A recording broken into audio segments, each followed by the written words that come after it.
નમસ્કાર વહાલા દર્શક મિત્રો, હું છું પૂજા રાવલ.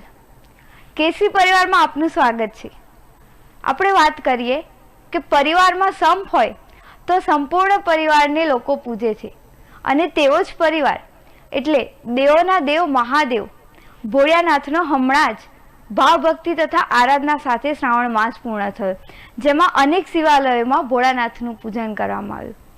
ત્યારબાદ ભાદરવા માસની ચોથના દિવસે મહાદેવના પુત્ર શ્રી ગજાનન ગણપતિ મહારાજનું સમગ્ર ભારતમાં સ્થાપન કરવામાં આવ્યું અને ગણેશ મહોત્સવ રંગેચંગે ભાવભક્તિ સાથે ઉજવવામાં આવી રહ્યો છે.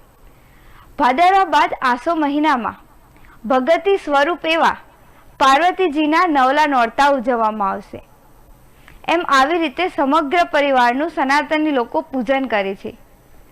ત્યારે દેવોના દેવ મહાદેવના પુત્ર વિઘ્નહર્તા તરીકે પણ ઓળખાય છે તેવા ગજાનન ગણપતિ બાપ્પાનો તહેવાર ચાલી રહ્યો છે. રાજ્યભરમાં ઠેર ઠેર ધામધૂમથી બાપ્પાની ઉજવણી પૂજા અર્ચના ચાલી રહી છે. એવામાં સમાચારોની દુનિયામાં મોટું નામ એવા કેસરી પરિવાર દ્વારા ગાંધીનગર સેક્ટર 19માં પણ ગણપતિ બાપ્પાનું સ્થાપન પૂજા અર્ચના કરવામાં આવી હતી અને ધામધૂમથી ગણપતિ બાપ્પાની